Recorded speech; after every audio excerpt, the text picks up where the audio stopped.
Senhores telespectadores, desta vez vou dizer mesmo, foi exatamente aqui, que começou a revolta popular portuguesa contra as invasões francesas. Até posso dizer mais, veem aquele prego além naquela parede? Foi exatamente aquele prego. Naquele prego é que se sustentavam os editais a dar ordens ao povo.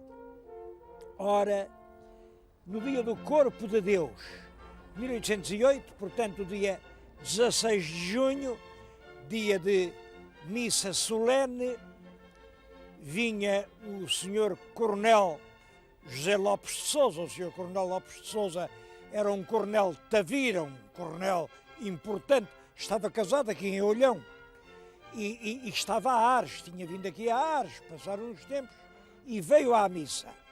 Veio à missa, subia estes degraus com muita solenidade e vê um cartaz do general Junot que pedia à população do Algarve para se unir aos franceses e derrotar aquela malfadada insurreição da Espanha. Imaginem que a Espanha tinha ousado revoltar-se contra o poder do grande Napoleão, se isto era possível. Portanto, o general Junot apelava para esta gente: vamos unir todos, vamos dar cabo dos espanhóis.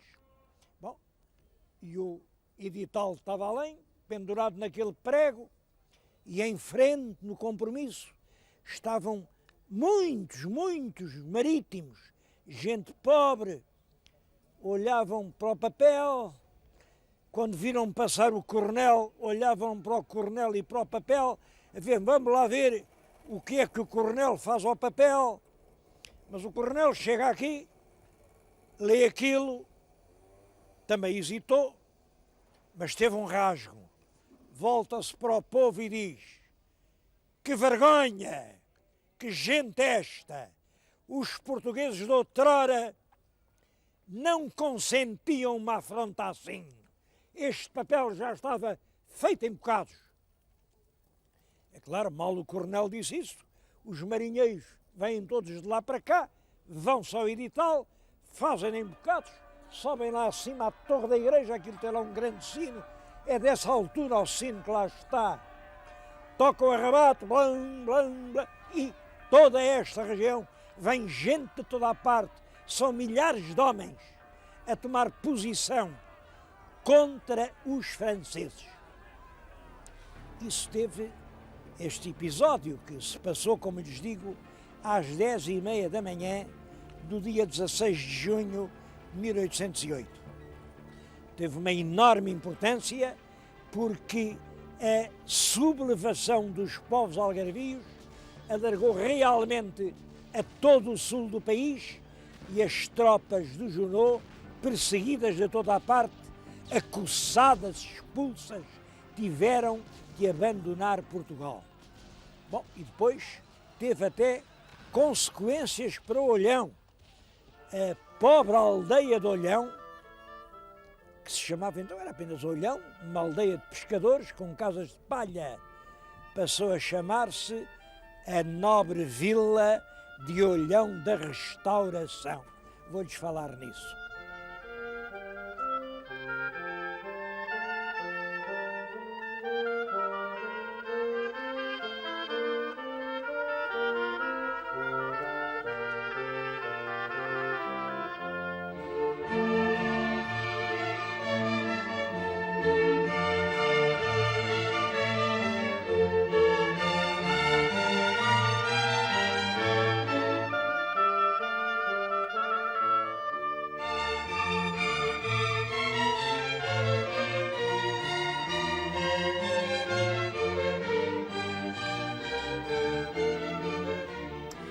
Logo que os franceses foram expulsos do país, houve aqui em Olhão uma enorme alegria. E então um marinheiro tinha um pequeno barco, um caique. Nós não sabemos como era o caique, mas estou a falar junto do modelo do que poderia ser um caique. Este é um barco de 22 metros. Talvez o caique que foi ao Brasil fosse menor, porque a tripulação eram três marinheiros e um mestre. Bom, pois saem daqui, de Olhão, metem ao Atlântico, vão à Ilha da Madeira, da Ilha da Madeira apontam para o Brasil. É certo que eles não tinham mapas, não tinham nenhum instrumentos de navegação, navegavam naturalmente, guiando-se pelos astros, enganaram-se, foram parar à Guiana Francesa, mas depois rodearam todo o litoral e foram até ao Rio de Janeiro dar a notícia à corte, ao príncipe regente, que era o futuro Dom João VI, de que os franceses já não estavam em Portugal. Eu suponho que quando lá chegaram os marinheiros de Olhão, o nosso príncipe já devia saber isso exatamente pela esquadra inglesa que estabelecia as comunicações. Em todo caso, no Rio de Janeiro ficaram assombrados quando viram um barco tão pequeno, com aquela tripulação, imaginem, 3 marinheiros e um mestre, atravessar o Atlântico. O rei, emocionado com esse facto, o príncipe regente, emocionado, deu-lhes recompensas, mandou-lhes dar um bom navio para regressarem, porque naquele barquinho parecia impossível fazerem a viagem, e é nessa altura que muda o título de Olhão. Em vez de aldeia, passa a vila e passa a ter um sobrenome, Olhão da Restauração. Estou-lhes a contar isto aqui num pequeno museu, com embarcações, com muitas outras coisas, que está num lugar que é extremamente curioso. A Casa-Museu de João Lúcio.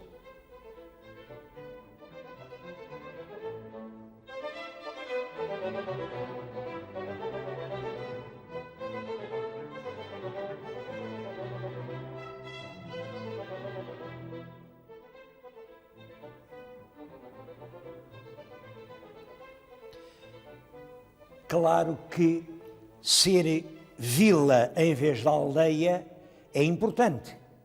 Bom, mas o título não conta muito. E os habitantes da terra depressa se deram conta disso. Então pediram ao príncipe regente: bom, visto que somos vila, queremos um limite, uma área própria, um termo. E o rei fez-lhes a vontade e assim nasceu o Conselho de Olhão.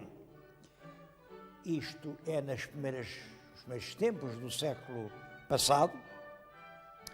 A partir daí, o crescimento de Olhão em rampa, costuma dizer-se, não, isto nasceu foi com as fábricas das conservas da Primeira Grande Guerra. Quem vier cá percebe que não, porque a Câmara fez muito bem que, enfim, reparou e restaurou o edifício do mercado, que é de 1914. 1914 é antes da Grande Guerra. A Primeira Grande Guerra começou exatamente em 1914. Pois bem, isto era uma vila que exigia um mercado daquele tamanho. Bom, mas não há dúvida que é durante a guerra que as rações dos soldados exigem carne e peixe, que só pode ir para a linha da frente em conserva. E aqui chegou a haver 40 fábricas de conserva. Fazia-se aqui a melhor conserva da Europa. Dessas 40, ainda há, não sei, 3 ou 4, e a gente vai lá vê-las, porque ainda vale a pena. Mas para lhes falar de tudo isto e para lhes falar do caique, eu vim a um estranho lugar. Reparem, tudo isto parece o quê? Um templo islâmico? Não, isto é apenas uma casa sonhada pelo poeta algarvio João Lúcio. João Lúcio é um dos expoentes mais representativos da cultura portuguesa na mudança do século. Ele nasceu em 1880 e morreu com 38 anos, muito novo, com a pneumónica. A pneumónica é uma doença realmente que vitimou milhares e milhares de portugueses logo a seguir à guerra.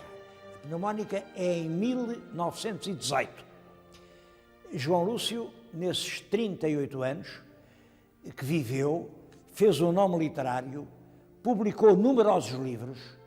E esses livros, alguns, são carregados de literatura e de simbolismo e são de difícil leitura, mas eu penso que quem for algarvio e gostar de belos versos, não pode deixar de ler O Meu Algarve.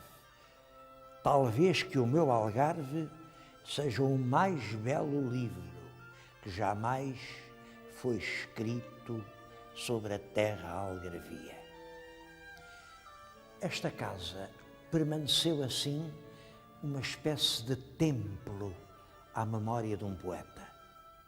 Ele fê-la, mas nunca morou aqui. Acho que estavam em obras, ele tinha um filho, era doido por aquele filho, o miúdo tinha 3 ou 4 anos, veio cá, andou aqui, acho que se debruçou nesta varanda, caiu e morreu. Bom, para o pai e para a mãe, este lugar sonhado como um ninho passou a ter o ar trágico de um sepulcro. Nunca aqui quiseram viver. A casa esteve sempre abandonada, sempre. Agora fizeram obras, não sei se as obras foram muito perfeitas, porque isto parece um bocado gelado. João Lúcio não era assim. João Lúcio era um homem meridional, cheio de fantasia, de encanto, de sedução, de comunicação. João Lúcio todo ele era cor, era movimento. Não acredito que ele fizesse uma casa como um sepulcro, a não ser que a memória do filho lhe gelasse a alma. Isso pode ser que fosse. Hoje a casa é um museu. Vale a pena visitá-lo e, sobretudo, vale a pena ler O Meu Algarve de João Lúcio.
Para mim, o que há de mais interessante e mais original na história de Olhão é isto.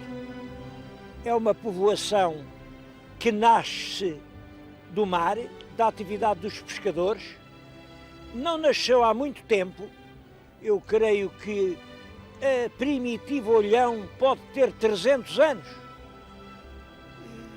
É gente que, em vez da lavoura lá em cima, em Quelfes, preferiu vir aqui à beira-mar, pescar, aventurar-se até longe, arriscar a vida, e que 300 anos depois, em vez de ser uma pequena aldeia de casinhas de colmo, é uma grande cidade.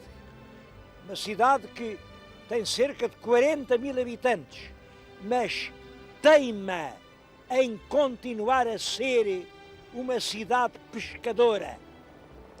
Apesar de toda a crise, apesar da redução das cotas, apesar dos prémios para abater os barcos, apesar dos cemitérios de navios, apesar dos rapazes já não quererem ser marinheiros, apesar de tudo, Olhão continua a ser uma das sedes da vida marítima em Portugal. Bom, é claro que hoje a pesca já é diferente do que era de antes. Eu vim falar nisto aqui, numa das ilhas da Ria Formosa. Já vi, eu tenho nas mãos, dois blocos de ostras. Isto são ostras, estão vivas, são boas. E apanhei-as aqui no chão, porque isto é um banco natural de ostras. Há aqui milhões de ostras. Bom, e milhões de muitos outros bivalves. É famosa em todo o mundo a ameijoa de Olhão. Há aqui, em toda a ria, 1.300 viveiros. 1.300. Cada viveiro, uns têm 1.000 metros, 2.000 metros, até 5.000 metros. Quer dizer, os maiores têm 5.000, os mais pequenos podem ter 1.000, e cada metro dá, em média, 1,5 kg de bivalves. É curioso que Olhão tinha todas as condições para ser uma das metrópoles turísticas do Algarve. Poucas terras algarvias têm praias tão bonitas. Estas praias das ilhas, aqui, ali na minha frente, fica a ilha de Armona. Isto é realmente uma beleza, uma beleza. Bom, mas Olhão não desistiu da sua vocação de terra pescadora. Esta é a terra do patrão Lopes. O turismo também, com certeza, mas, acima de tudo, o trabalho. Porque o meu telespectador pode acreditar, neste mundo em que vivemos, é possível que um dia o turismo acabe, mas o trabalho, esse é para sempre. E Olhão representa hoje no Algarve a capital do trabalho.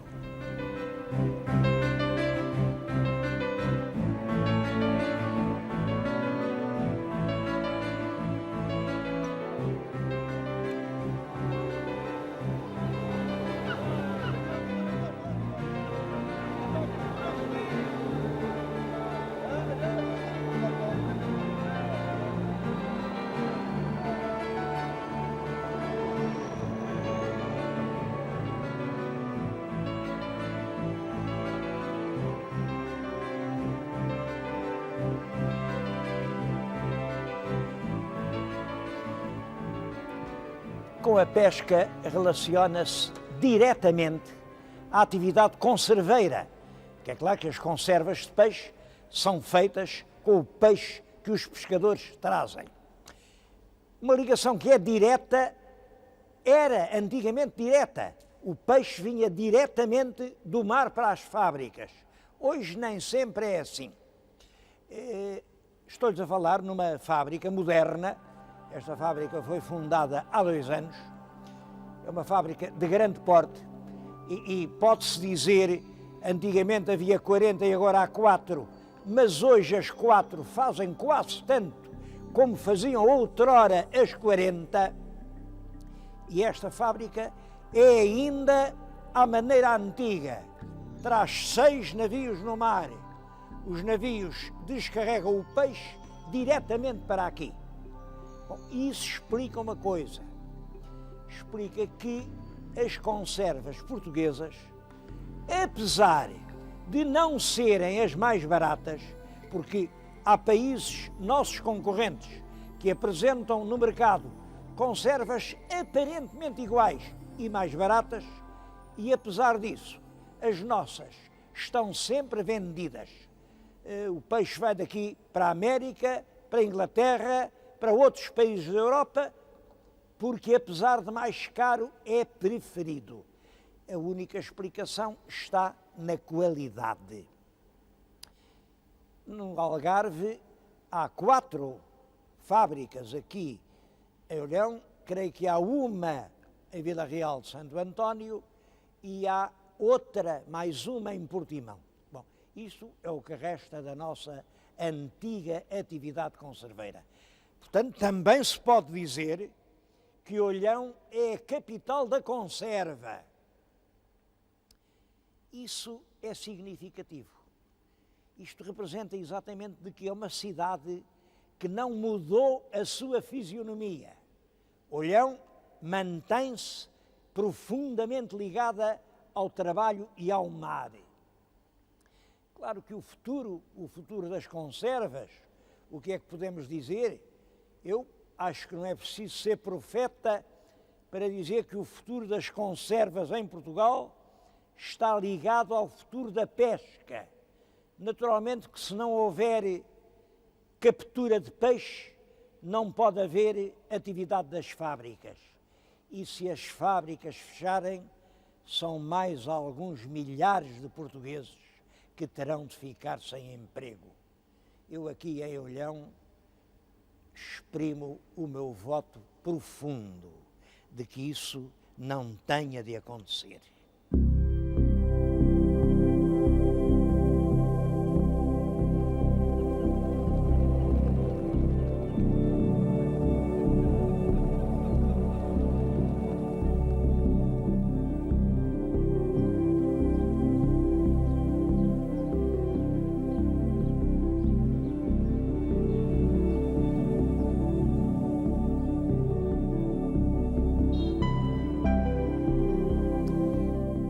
Um programa sobre Olhão ficaria necessariamente incompleto se eu não fizesse uma referência ao patrão Joaquim Lopes. Este é o famoso patrão Lopes, conhecido em todo o país. Ele nasceu aqui em Olhão, nasceu em 1800 e morreu em Paços de Arcos em 1890, portanto, acompanhou o século inteiro. Durante o século XIX, a ideia de heroísmo ligava-se à ideia de patrão Lopes, a ideia de altruísmo, de dar a nossa vida pela vida alheia, ligava-se à ideia de patrão Lopes. Hoje, todos os olhanenses têm orgulho em que este homem tenha nascido na sua terra.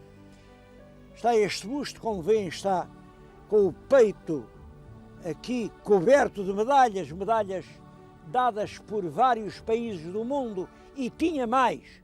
Ele tinha, além destas, mais 3 medalhas de ouro dadas pelo governo inglês. Mas essas, na altura do ultimátum, ele foi à Embaixada de Inglaterra e devolveu-as, dizendo: não aceito prémios de uma nação que injuria o meu país. Era um homem de uma grandeza de alma excepcional. Eu queria contar isto. Acho que isto ainda hoje vem tão a propósito. Ele, apesar dessa glória toda, destas medalhas, ganhava miseravelmente. Tinha um ordenado de remador, portanto, vivia na miséria. É claro que foram logo os jornalistas a puxar-lhe pela língua, a dizer: então o senhor acha bem que um homem que tem salvado tantas vidas, o governo, a tirarem partido político, a quererem pô-lo contra o governo? E o patrão Joaquim Lopes respondeu-lhes: um peito que guarda sentimentos tão grandes não tem lugar para sentimentos pequenos. Que bom que todos hoje nós pudéssemos dizer isto.